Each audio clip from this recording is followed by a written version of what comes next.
전 세계 언어학자들이 불가능하다고 말했습니다. 하나의 문자 체계 안에 우주의 철학을 담는다는 것, 수천 년의 지혜를 숫자 하나에 압축한다는 것, 그것은 이론적으로 존재할 수 없다고 했습니다. 그런데 그 불가능한 일을 해낸 민족이 있었습니다. 유네스코는 이 문자를 세계 기록 유산으로 등재했습니다. 세계적인 언어학 저널들은 이것을 두고 이렇게 말했습니다. 이것은 문자가 아니다. 숫자와 철학이 만들어낸 문명의 기적이다. 그 민족이 바로 한국인입니다. 여기서 한 가지 놀라운 사실이 있습니다. 인류 역사상 가장 많이 읽힌 책 성경. 그 성경 속에서도 숫자는 단순한 수가 아니었습니다. 7, 12, 40. 이 숫자들은 각각 완전함과 질서와 시험의 시간을 담은 상징의 언어였습니다. 수천 년 전 히브리 문명이 숫자 속에 담았던 바로 그 지혜를 지구 반대편 한반도의 사람들도 똑같이 품고 있었다는 것입니다. 두 문명은 한 번도 만난 적이 없었습니다. 그런데 어떻게 같은 방식으로 숫자를 사용했을까요? 그리고 한국인은 어떻게 수천 년의 전란과 고통 속에서도 그 지혜를 단 한 번도 잃지 않고 오늘날까지 전해올 수 있었을까요? 감동 소식통에서만 들을 수 있는 성경과 한국이 함께 품어온 숫자 속 지혜의 이야기 지금 시작합니다. 이야기 시작하기 전에 구독과 좋아요 눌러주시면 더 좋은 영상 제작에 큰 힘이 됩니다. 항상 시청해주셔서 감사합니다. 안녕하세요. 저는 독일 하이델베르크 대학교에서 비교 문명사를 연구하고 있는 학자입니다. 이름은 크리스토프 바우어라고 합니다. 제 전공은 고대 문명이 숫자를 어떻게 사용했는가, 즉 숫자가 단순한 수의 개념을 넘어서 어떤 상징 체계로 발전해 왔는가를 추적하는 일입니다. 처음 한국을 방문한 것은 지금으로부터 15년 전이었습니다. 당시 저는 동아시아의 숫자 문화를 조사하기 위해 서울을 찾았고 그곳에서 우연히 한 노부부의 잔치 자리에 초대를 받게 되었습니다. 집주인의 설명에 따르면 할아버지의 70번째 생일을 기념하는 자리였습니다. 한국어로는 칠순 잔치라고 부른다고 했습니다. 저는 그 자리에서 적잖이 놀랐습니다. 유럽에서도 환갑이나 70번째 생일을 기념하는 문화가 있기는 합니다만 이처럼 온 가족이 한자리에 모여 정성스럽게 준비한 음식을 차리고 어른 앞에 무릎을 꿇어 절을 올리며 감사를 표현하는 모습은 제가 이전에 접해본 어느 문화에서도 볼 수 없었던 광경이었습니다. 저는 옆에 앉은 한국인 통역사에게 조용히 물었습니다. 왜 하필 70살인가요? 다른 나이가 아니라 꼭 70이어야 하는 이유가 있습니까? 통역사는 잠시 생각하더니 이렇게 대답했습니다. 우리 어르신들은 예로부터 70까지 사는 것을 하늘이 내린 복이라고 생각했어요. 그냥 숫자가 아니에요. 그 숫자 안에 소망이 담겨 있는 거죠. 그 순간 저는 전율을 느꼈습니다. 숫자 안에 소망이 담겨 있다. 그 짧은 한 문장이 제 이후 15년간의 연구 방향을 완전히 바꿔놓았습니다. 저는 그날 이후 한국의 숫자, 문화를 본격적으로 연구하기 시작했습니다. 자료를 모으고 문헌을 뒤지고 한국의 노학자들을 찾아다니며 이야기를 들었습니다. 그 과정에서 제가 발견한 것은 한국 문화가 숫자를 단순한 수로 사용하지 않았다는 사실이었습니다. 오히려 숫자 하나하나에 우주의 질서를 담으려 했고 삶의 소망을 새기려 했으며 공동체의 믿음을 표현하려 했습니다. 그리고 그것이 제가 오랫동안 연구해온 성경의 숫자, 상징과 놀라울 만큼 닮아있다는 것도 깨달았습니다. 서로 다른 언어, 서로 다른 땅, 서로 다른 역사 속에서도 인간은 같은 방식으로 숫자의 의미를 담았습니다. 한국인이 그랬고 성경의 사람들이 그랬습니다. 그것은 단순한 우연이 아니라고 저는 생각합니다. 숫자의 의미를 부여하는 것은 어쩌면 인간이 이 세상을 살아가면서 찾고자 했던 질서와 희망의 본능적 표현인지도 모릅니다. 오늘 저는 그 이야기를 여러분과 함께 나누고 싶습니다. 어릴 적 어른들이 하시던 말씀 속에서 여러분이 기억하지 못했던 오래된 지혜가 숨어 있습니다. 우리가 아무렇지 않게 사용해온 숫자들, 그 안에 담긴 이야기를 하나씩 풀어드리겠습니다. 그것은 단순한 수의 이야기가 아닙니다. 수천 년을 살아남은 우리 민족의 삶의 철학 이야기입니다. 한국인이 오랜 세월 동안 숫자 속에 담아온 소망과 믿음, 그리고 지혜의 이야기입니다. 끝까지 함께해 주십시오. 제가 처음 성경의 숫자를 주목하게 된 것은 대학원 시절의 일이었습니다. 지도 교수님은 구약 성경을 펼쳐놓고 이런 말씀을 하셨습니다. 이 안에 나오는 숫자를 단순한 수로 읽는 사람은 성경의 절반도 이해하지 못한 것이다. 그 말이 머릿속을 떠나지 않았습니다. 저는 그날부터 성경에 등장하는 숫자들을 따로 분류하고 각각의 숫자가 어떤 맥락에서 사용되었는지를 정리하기 시작했습니다. 그리고 수년간의 연구 끝에 한 가지 분명한 결론에 도달했습니다. 성경에서 숫자는 언어였습니다. 단순히 개수를 세거나 날짜를 기록하는 도구가 아니었습니다. 숫자 하나하나가 메시지를 담고 있었고 당시의 독자들은 그 메시지를 자연스럽게 읽어냈습니다. 현대인이 이모티콘 하나로 감정을 표현하듯 고대의 사람들은 숫자 하나로 세계관을 전달했습니다. 그 중에서도 가장 먼저 주목해야 할 숫자는 바로 7입니다. 창세기 1장을 읽어보십시오. 하나님은 엿새 동안 세상을 창조하시고 일곱째 날에 쉬셨습니다. 이 구절을 읽는 현대인들은 흔히 이렇게 생각합니다. 하나님도 피곤하셨나 보다. 하지만 그것은 문자적 해석에 불과합니다. 고대 히브리 문화에서 7이라는 숫자는 완전함을 의미했습니다. 하나님이 일곱째 날 쉬셨다는 것은 그저 휴식을 취하셨다는 뜻이 아닙니다. 창조가 완전하게 마무리되었다는 선언이었습니다. 7은 단순한 숫자가 아니라 완성과 충만함의 상징이었습니다. 이 상징은 성경 전체에 걸쳐 일관되게 반복됩니다. 레위기에서는 제사장이 성물의 피를 7번 뿌리도록 규정합니다. 여리고 성벽을 무너뜨릴 때 이스라엘 군대는 성 주위를 7번 돌았습니다. 요한계시록에는 7교회, 7인, 7나팔이 등장합니다. 숫자 7이 나타날 때마다 그것은 한결같이 같은 의미를 전달했습니다. 완전함, 충만함, 끝이 없는 온전한 상태. 다음으로 살펴볼 숫자는 12입니다. 이스라엘에는 12지파가 있었습니다. 야곱의 12아들로부터 시작된 이 12지파는 이스라엘 민족 전체를 구성하는 근본적인 단위였습니다. 예수님 역시 제자를 12명 선택하셨습니다. 이것은 단순한 숫자적 우연이 아니었습니다. 고대 세계에서 12는 우주적 질서를 상징했습니다. 1년은 12달, 하루는 12시간으로 나뉘었습니다. 황도대의 별자리도 12개였습니다.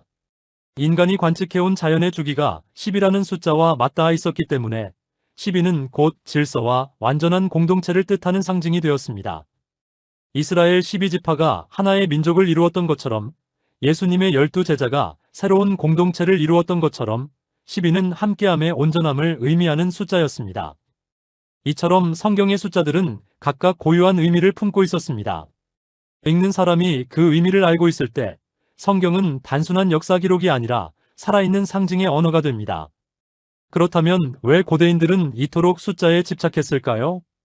그 이유는 단순합니다. 숫자는 보편적인 언어였기 때문입니다. 말은 언어가 달라지면 통하지 않습니다. 하지만 숫자는 어느 민족에게든 어느 시대에든 동일하게 읽힙니다. 고대인들은 그 보편성 속에서 신성함을 보았습니다. 인간의 말로는 다 담을 수 없는 진리를 숫자라는 그릇에 담으려 했던 것입니다. 성경의 숫자 상징은 그래서 지금도 살아있습니다. 수천 년이 지난 오늘 우리가 여전히 완전하다는 말을 들으면 7이라는 숫자를 떠올리는 것은 결코 우연이 아닙니다. 그것은 오랜 세월 동안 인간의 마음속에 새겨진 상징의 언어입니다. 그리고 이제 우리가 향할 곳은 바로 그 상징의 언어가 또 다른 방식으로 살아있는 땅입니다. 성경에서 숫자 7과 12가 완전함과 질서를 상징했다면 또 다른 숫자 하나는 전혀 다른 의미를 담고 있었습니다. 바로 40입니다. 저는 오랜 연구 끝에 이 숫자가 성경에서 가장 일관되게 그리고 가장 강렬한 방식으로 반복되는 숫자 중 하나라는 사실을 확인했습니다. 한 번이나 두 번이 아닙니다. 구약과 신약을 통틀어 수십 차례에 걸쳐 이 숫자가 등장합니다. 그리고 그때마다 이 숫자는 동일한 메시지를 전달합니다. 시험의 시간, 준비의 시간, 변화의 시간.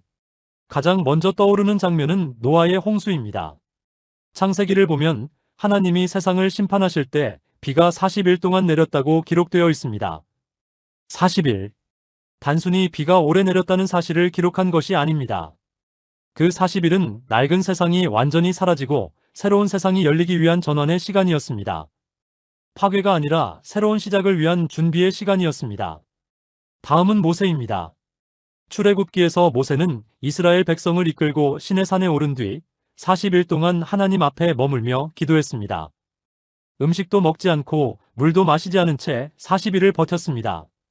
그 시간이 끝났을 때 모세는 손에 십계명을 들고 산을 내려왔습니다. 40일의 고독과 기도가 한 인간을 민족의 지도자로 완성시킨 것입니다. 이스라엘 민족 전체가 광야에서 보낸 시간도 40년이었습니다. 이집트를 탈출한 이후 가나안 땅에 들어가기까지 그들은 40년 동안 광야를 떠돌았습니다. 그 시간은 단순한 방황이 아니었습니다. 노예의 삶에 익숙했던 민족이 자유로운 민족으로 다시 태어나기 위해 필요한 시간이었습니다. 낡은 습관과 두려움이 씻겨나가고 새로운 정체성이 형성되는 40년이었습니다. 그리고 신약에서는 예수님이 등장합니다. 예수님은 공생애를 시작하기 직전 광야로 나가 40일 동안 금식하셨습니다. 아무것도 먹지 않은 채 황야에서 40일을 보내셨습니다. 성경은 그 40일 동안 사탄이 예수님을 3번 시험했다고 기록합니다. 돌을 빵으로 만들어 보라. 성전 꼭대기에서 뛰어내려 보라. 나에게 절하면 세상을 다 주겠다. 예수님은 그 모든 시험을 이겨냈습니다. 그리고 광야를 떠난 뒤 본격적인 사역을 시작하셨습니다. 40일의 시험을 통과한 뒤에야 사명이 시작되었습니다. 이 반복되는 패턴을 보십시오. 40은 언제나 어떤 일이 완성되기 이전의 시간이었습니다.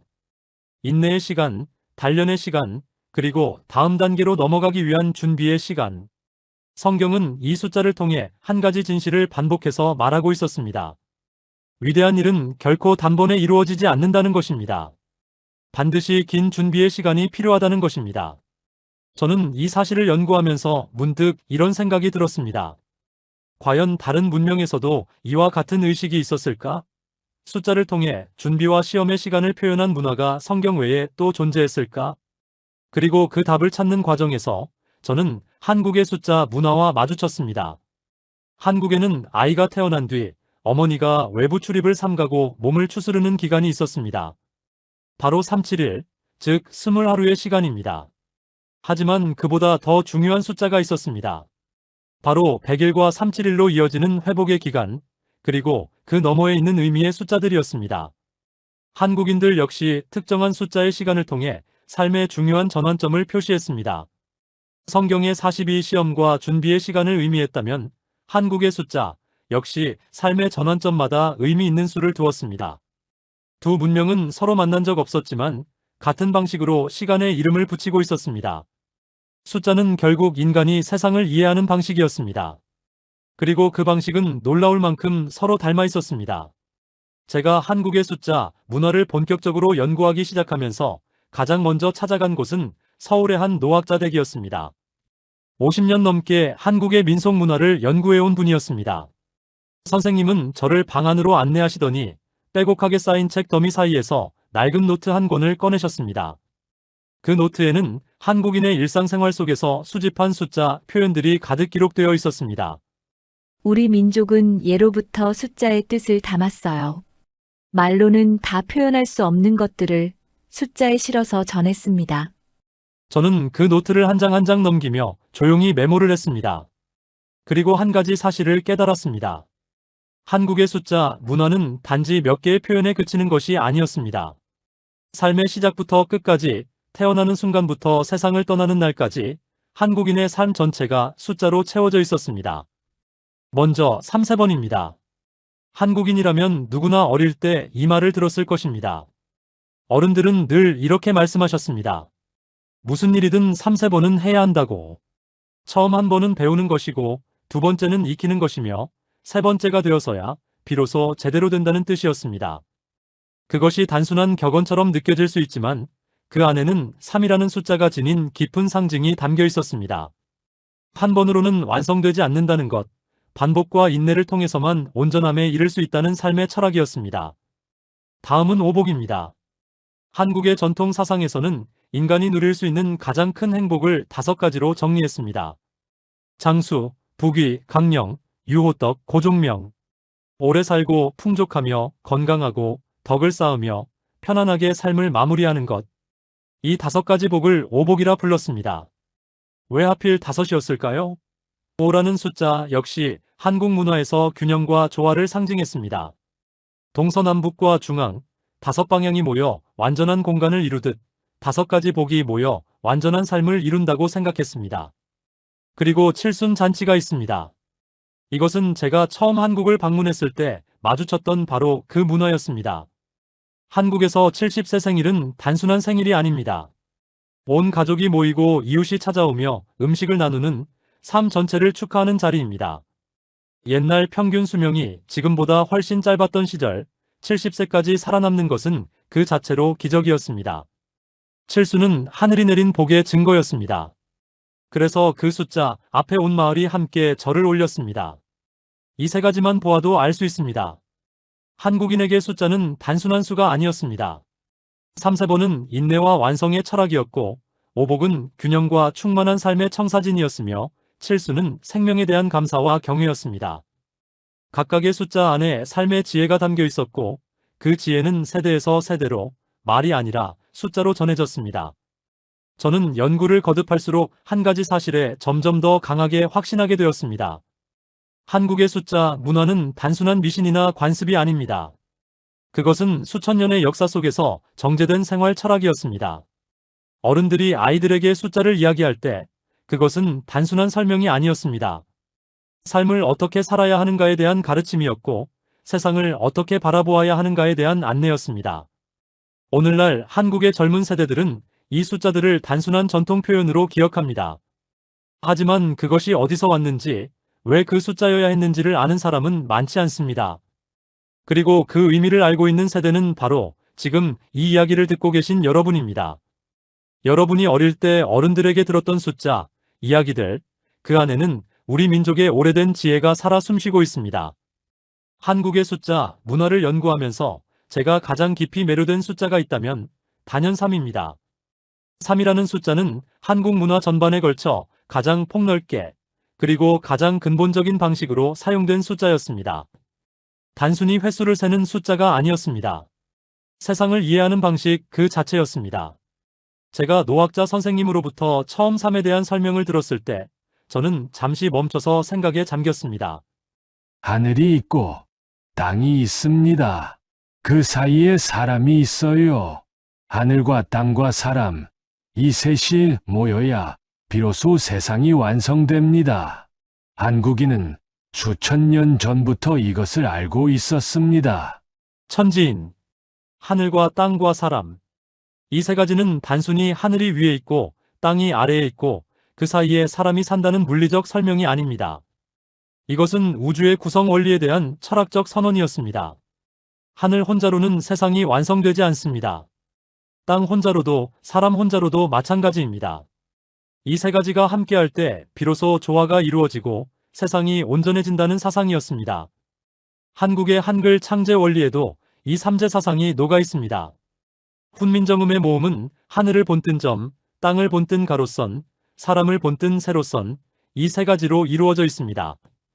글자 하나를 만들 때도 한국인은 우주의 3가지 원리를 담았습니다. 이것이 제가 처음 알았을 때 받은 충격은 지금도 선명합니다. 단순한 문자가 아니었습니다. 철학이 담긴 문자였습니다. 삼강오륜도 빼놓을 수 없습니다. 삼강은 군의신강, 부의자강, 부의부강으로 임금과 신하, 부모와 자식, 남편과 아내 사이의 3가지 근본 도리를 말합니다. 3이라는 숫자 안에 사회의 가장 핵심적인 관계 3가지를 담아놓은 것입니다. 세상의 모든 복잡한 인간관계를 단 3가지 원칙으로 정리한다는 발상, 그 안에 3이라는 숫자의 철학이 고스란히 살아있습니다. 삼신 또한 중요합니다. 한국의 전통신앙에서 삼신은 출산을 관장하는 신으로 새 생명이 이 세상에 태어나는 순간을 주관한다고 믿었습니다. 아이가 태어나면 삼신께 감사를 드렸고 아이의 건강과 장수를 빌었습니다. 한 생명의 탄생이라는 가장 신성한 순간에도 3이라는 숫자가 함께했습니다. 이처럼 한국 문화에서 3은 시작, 균형, 완성을 동시에 의미했습니다. 하나는 너무 적고 둘은 대립합니다. 하지만 셋이 되면 균형이 생깁니다. 셋이 되면 비로소 안정이 이루어집니다. 이것이 바로 3세번이라는 말이 수천 년을 살아남은 이유입니다. 한 번은 시작입니다. 2번은 배움입니다. 3번째가 되어야 완성입니다. 이 3단계의 과정을 통해서만 진정한 것이 이루어진다는 믿음, 그 믿음을 담은 말이 바로 3세번이었습니다. 저는 이 개념을 연구하면서 성경의 삼위일체가 떠올랐습니다. 성부와 성자와 성령, 세 위격이 하나를 이루는 기독교의 핵심 교리입니다. 3이라는 숫자가 완전하고 온전한 존재를 표현하는 데 사용된 것은 성경에서도 다르지 않았습니다. 동서양이 달랐고 시대가 달랐지만 인간은 같은 숫자에서 같은 완전함을 발견했습니다. 어쩌면 3이라는 숫자 안에는 인류가 공통적으로 직관하는 무언가가 담겨 있는지도 모릅니다. 하나로는 불완전하고 둘로는 충돌하며 셋이 되어야 균형을 이루는 이치. 그것은 수학적 발견이기 이전에 삶을 살아가면서 몸으로 익힌 지혜였을 것입니다. 어릴 적 어른들이 3-4번은 해야 한다고 하셨을 때 그 말씀 속에는 단순한 노력의 강조가 아니었습니다. 세상의 이치를 담은 가르침이었습니다. 서두르지 말라는 것이었고 한 번 실패했다고 포기하지 말라는 것이었으며 3번의 과정을 거쳐야만 비로소 온전해진다는 삶의 원칙이었습니다. 수천 년이 흐른 지금도 우리는 그 말을 자연스럽게 입에 올립니다. 그 안에 담긴 깊은 뜻은 잊었을지 몰라도 그 지혜는 여전히 우리 언어 속에 살아있습니다. 한국의 숫자 문화를 연구하던 중 저는 한 가지 흥미로운 사실에 주목하게 되었습니다. 한국인이 특별하게 여겨온 숫자들 중에서 7이라는 숫자가 매우 독특한 위치를 차지하고 있다는 것이었습니다. 앞서 성경에서 7이 완전함을 상징했다는 이야기를 드렸습니다만 한국 문화에서의 7은 조금 다른 결을 가지고 있었습니다. 완전함이라는 공통된 뿌리를 가지면서도 한국에서 7은 특히 삶의 축복과 장수라는 의미로 깊이 연결되어 있었습니다. 그 핵심에 바로 칠순이 있습니다. 칠순은 70살, 즉 70세를 뜻하는 말입니다. 한국에서 칠순은 단순히 나이를 세는 표현이 아닙니다. 그것은 하나의 삶이 얼마나 풍성하게 이루어졌는가를 확인하는 이 세상에서의 가장 아름다운 이정표 중 하나였습니다. 칠순의 다른 말은 고이입니다. 이 단어는 중국 당나라 시인 두보의 시 한 구절에서 왔습니다. 인생 70 고래희. 인생에서 70살까지 사는 것은 예로부터 드문 일이라는 뜻입니다. 이 구절이 동아시아 전체에 퍼지면서 70세라는 나이는 희귀하고 소중한 복을 받은 삶의 상징이 되었습니다. 제가 한국의 한 노인 복지관을 방문했을 때의 일입니다. 그곳에서 막 칠순을 맞은 할머니 한 분을 만났습니다. 할머니는 아이처럼 환하게 웃으며 말씀하셨습니다. 내가 이 나이까지 살 줄은 몰랐어요. 젊었을 때는 하루하루가 너무 힘들어서 내일을 생각할 여유가 없었는데 칠순을 맞으니 하나님이 나한테 큰 선물을 주신 것 같아요. 그 말씀이 오랫동안 마음속에 남았습니다. 숫자 하나가 한 인간에게 이렇게 깊은 의미를 줄 수 있다는 것이 놀라웠습니다. 칠순 잔치는 그래서 특별합니다. 그것은 단순한 생일 파티가 아닙니다. 자녀들이 부모님의 70년 인생을 되돌아보며 감사를 올리는 자리이고 가족이 한자리에 모여 지나온 세월을 함께 기리는 자리입니다. 한국인에게 칠순 잔치는 효의 실천이자 삶에 대한 경외의 표현이었습니다. 여기서 더 깊이 들어가 보면 한국 문화에서 7이라는 숫자가 장수와 연결된 것은 칠순에서만 그치지 않습니다. 칠성이 있습니다. 한국의 전통신앙에서 북두칠성은 인간의 수명을 관장하는 별로 믿어졌습니다. 사람이 죽으면 칠성판이라는 7개의 구멍이 뚫린 판자 위에 눕혔습니다. 이는 고인이 북두칠성의 가호를 받아 저 세상으로 평안히 가기를 바라는 마음을 담은 것이었습니다. 삶의 시작부터 끝까지 7이라는 숫자는 인간의 생명과 함께했습니다. 칠석도 있습니다. 음력 7월 7일, 견우와 직녀가 1년에 한 번 만나는 날입니다. 이날은 하늘의 두 별이 만나는 날이자 사람들이 소원을 비는 날이었습니다. 7월 7일, 두 개의 7이 겹치는 이날은 하늘과 사람이 가장 가까워지는 시간으로 여겨졌습니다. 이처럼 한국 문화에서 7은 생명의 숫자였습니다. 수명을 주관하는 별이 7이었고 소원을 비는 날이 7월 7일이었으며 장수의 이정표가 칠순이었습니다. 7이라는 숫자 하나가 한국인의 삶 전반에 걸쳐 복과 생명과 소망의 의미로 살아 숨쉬고 있었습니다. 저는 이것이 우연이라고 생각하지 않습니다. 성경에서 7이 완전함과 충만함을 뜻했던 것처럼 한국 문화에서도 7은 삶의 충만함을 상징했습니다. 70년을 살아내는 것이 인생의 완성에 가장 가깝다는 생각, 그것은 수천 년 전 이 땅의 사람들이 삶을 통해 깨달은 진실이었습니다. 오늘날 우리는 의학의 발달로 평균 수명이 80을 훌쩍 넘는 시대에 살고 있습니다. 하지만 칠순잔치는 여전히 특별합니다. 그것은 단순히 오래 산 것을 축하하는 자리가 아닙니다. 수천 년 동안 우리 민족이 7이라는 숫자에 담아온 경외와 감사의 마음이 지금도 그 자리에 살아있기 때문입니다.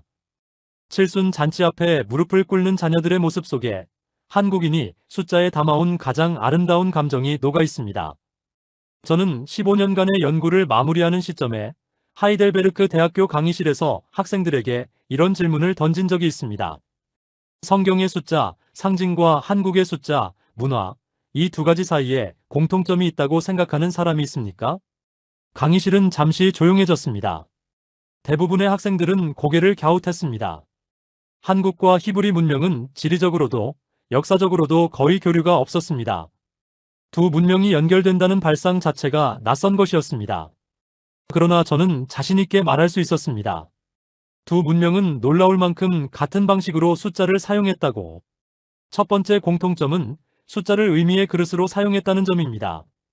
성경의 사람들은 7의 완전함을 담았고 12의 공동체의 질서를 담았으며 40의 시험과 준비의 시간을 담았습니다.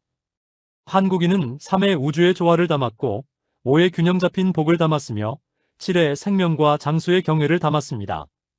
숫자는 단순한 수가 아니라 인간이 언어로는 다 담을 수 없는 진리와 소망을 실어 나르는 그릇이었습니다. 두 번째 공통점은 그 숫자들이 세대를 넘어 전해졌다는 점입니다. 성경의 숫자, 상징은 구전으로 전해지고 기록으로 보존되어 수천 년이 지난 지금도 그 의미가 살아있습니다. 한국의 숫자, 문화 역시 마찬가지입니다. 부모가 자녀에게, 어른이 젊은이에게, 할머니가 손자에게 이야기로 전해졌습니다. 글로 쓰이지 않았어도 그 지혜는 말 속의 숫자 속에 살아남았습니다. 세 번째 공통점은 숫자가 공동체를 하나로 묶는 언어가 되었다는 점입니다. 성경에서 이스라엘 12지파는 10이라는 숫자 아래 하나의 민족으로 묶였습니다. 한국에서 3세번이라는 말은 어느 지역에서든 어느 시대에서든 같은 뜻으로 통했습니다. 오복을 바라는 마음은 신분과 지역을 초월하여 모든 한국인이 공유하는 소망이었습니다. 숫자는 흩어진 사람들을 하나의 공동체로 이어주는 보이지 않는 끈이었습니다. 그렇다면 왜 이처럼 서로 다른 두 문명이 같은 방식으로 숫자를 사용하게 되었을까요? 저는 그 답이 인간의 본성에 있다고 생각합니다. 인간은 끊임없이 세상에 의미를 부여하려 합니다. 무질서해 보이는 세상 속에서 질서를 찾으려 하고 예측할 수 없는 삶 속에서 패턴을 발견하려 합니다. 숫자는 그 과정에서 가장 오래되고 가장 보편적인 도구였습니다. 어느 언어를 쓰든 어느 땅에 살든 인간은 숫자를 세웠습니다. 그리고 그 숫자 속에서 의미를 찾았습니다. 성경의 사람들도 한국의 사람들도 그 본성에 따라 숫자를 사용했습니다. 두 문명이 서로의 존재를 몰랐던 수천 년 전부터 인간은 같은 방식으로 세상을 이해하려 했습니다. 그 사실이 저에게는 대단히 감동적이었습니다. 한 가지 더 덧붙이고 싶은 것이 있습니다. 한국의 숫자, 문화가 지금까지 살아있는 것은 그것을 지켜온 사람들이 있었기 때문입니다. 칠순 잔치를 정성껏 준비한 자녀들, 3세번을 입에 달고 살았던 어른들, 오복을 빌며 아이를 키운 어머니들.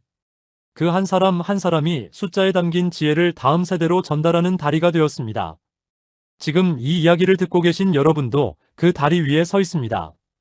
어릴 때 들으셨던 숫자, 이야기들이 어쩌면 단순한 관습이 아니라 수천 년의 지혜가 담긴 소중한 유산이었음을 이제 아시겠습니까? 그 유산은 지금도 우리 곁에 있습니다. 세계가 놀랐습니다. 2018년 유네스코 세계기록유산으로 등재된 한국의 훈민정음 해례본이 전 세계 언어학자들 사이에서 다시 한번 주목을 받았습니다. 세계 어느 나라의 문자에서도 찾아볼 수 없는 특징이 새롭게 조명되었습니다. 바로 이것이었습니다.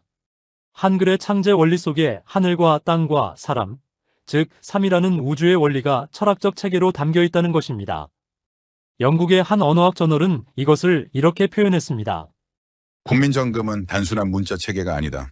그것은 숫자와 철학이 만들어낸 문명의 기적이다. 저는 이 기사를 읽는 순간 연구를 시작했던 15년 전에 그 칠순 잔치 자리가 떠올랐습니다. 노부부 앞에 무릎을 꿇고 절을 올리던 가족들의 모습, 숫자 하나의 소망을 담는다고 말해주던 통역사의 목소리, 그 작은 시작이 지금 이 자리까지 이어졌습니다. 한국만이 해낸 기적이 있다면 그것은 단순히 뛰어난 문자를 만들었다는 것이 아닙니다. 수천 년의 세월이 흐르는 동안 숫자 속에 담긴 철학을 잃지 않고 지켜왔다는 것입니다. 생각해 보십시오. 이 세상에 수많은 문명이 있었습니다. 찬란하게 꽃을 피웠다가 흔적도 없이 사라진 문명들이 있습니다. 그 문명들이 숫자 속에 담았던 의미들도 대부분 함께 사라졌습니다. 하지만 한국의 숫자 문화는 살아남았습니다. 수많은 외침과 전란을 겪으면서도, 식민지의 고통을 겪으면서도, 산업화와 현대화의 급격한 물결 속에서도 3세번이라는 말은 아직도 입에서 입으로 전해지고 있습니다. 칠순잔치는 오늘도 곳곳에서 열리고 있습니다. 그것이 기적이 아니고 무엇이겠습니까? 성경의 숫자, 상징이 3500년을 살아남을 수 있었던 것은 그것을 소중하게 여긴 사람들이 있었기 때문입니다. 기록하고 가르치고 전달했기 때문입니다. 한국의 숫자, 문화가 지금도 살아있는 것도 같은 이유입니다. 어머니가 자녀에게 3세번을 가르쳤고 아버지가 칠순잔치를 정성껏 준비했으며 할머니가 손자에게 오복을 빌어주었습니다. 문화는 거대한 기념비가 아닙니다. 문화는 사람의 입에서 입으로, 마음에서 마음으로 흐르는 것입니다. 숫자는 그 흐름을 이어주는 가장 오래된 다리였습니다. 저는 이 연구를 마무리하면서 독일의 동료학자에게 전화를 걸었습니다. 그 학자는 저의 연구 결과를 들으며 잠시 침묵하다가 이렇게 말했습니다. 크리스토프, 자네가 발견한 것은 숫자의 공통점이 아니야. 인간이 얼마나 오래전부터 같은 방식으로 세상을 이해하려 했는가에 대한 증거야. 그리고 그 증거가 지금도 살아있는 나라가 한국이라는 거잖아. 맞는 말이었습니다. 숫자는 계산의 도구가 아니었습니다. 숫자는 문화였습니다. 한 민족이 세상을 어떻게 바라보는지, 삶을 어떻게 이해하는지, 그 안에서 무엇을 소중하게 여기는지를 담아내는 그릇이었습니다. 그리고 그 그릇을 수천 년 동안 깨뜨리지 않고 지켜온 민족이 있습니다. 바로 한국인입니다. 여러분이 어릴 때 아무렇지 않게 들었던 3세번은 해야 한다는 그 말 한마디 속에 천지인의 우주 철학이 살아있습니다. 칠순 잔치 자리에서 무릎을 꿇는 그 행동 하나 속에 북두칠성과 생명에 대한 경외가 담겨 있습니다. 오복을 빌어주는 어머니의 기도 속에 수천 년을 이어온 삶의 철학이 흐르고 있습니다. 이것이 한국이라는 나라가 세계 앞에 자랑할 수 있는 가장 조용하고 가장 깊으며 가장 오래된 기적입니다. 오늘날 우리는 숫자를 단순한 데이터로 바라보는 시대에 살고 있습니다. 스마트폰 화면에는 온종일 숫자가 흘러갑니다. 주가 지수, 조회수, 배달 도착 예정 시간, 카드 잔액. 우리는 하루에도 수천 개의 숫자를 마주치지만 그 숫자들에서 의미를 찾으려 하지는 않습니다. 숫자는 그저 처리해야 할 정보일 뿐입니다. 하지만 저는 연구를 통해 깨달았습니다. 숫자를 의미 없는 데이터로만 보기 시작한 것은 역사 전체로 보면 극히 최근의 일이라는 것을. 수천 년 동안 인간은 숫자 안에서 세상의 이치를 읽었고 삶의 소망을 담았으며 공동체의 믿음을 표현했습니다. 성경의 사람들이 그랬습니다. 7에서 완전함을 보았고 40에서 인내와 준비의 시간을 읽었으며 10이라는 숫자 아래 하나의 민족으로 뭉쳤습니다. 그리고 한국인이 그랬습니다. 3에서 우주의 조화를 보았고 7에서 생명의 경외를 느꼈으며 3세번이라는 말 한마디로 삶의 인내를 가르쳤습니다. 두 문명은 서로를 알지 못했습니다. 하지만 같은 방식으로 같은 마음으로 숫자를 사용했습니다. 그것은 우연이 아닙니다. 인간이라면 누구나 품고 있는 본능, 즉 이 세상을 이해하고 싶다는 가장 오래된 열망의 표현이었습니다. 오늘 이 이야기를 마무리하면서 저는 한 가지를 여러분께 부탁드리고 싶습니다. 다음번에 누군가가 3세번은 해야 한다고 말할 때 잠깐 멈춰서 생각해 보십시오. 그 말이 어디서 왔는지. 수천 년 전 하늘과 땅과 사람이 함께할 때 비로소 세상이 완성된다고 믿었던 우리 조상들의 지혜가 그 짧은 말 한마디 속에 살아있다는 것을. 칠순 잔치에 참석하게 되거든 그 자리가 단순한 생일이 아니라는 것을 기억해 주십시오.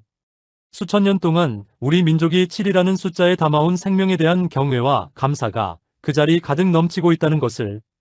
그리고 어머니가 오복을 빌어주는 기도를 드릴 때 그 기도 속에 얼마나 오래된 지혜가 담겨 있는지를 마음으로 느껴주십시오.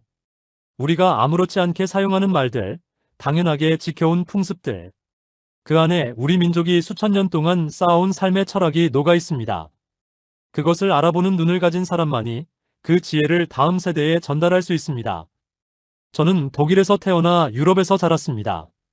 하지만 한국의 숫자 문화를 연구하면서 저는 인류가 함께 공유하는 지혜가 얼마나 깊고 아름다운지를 배웠습니다.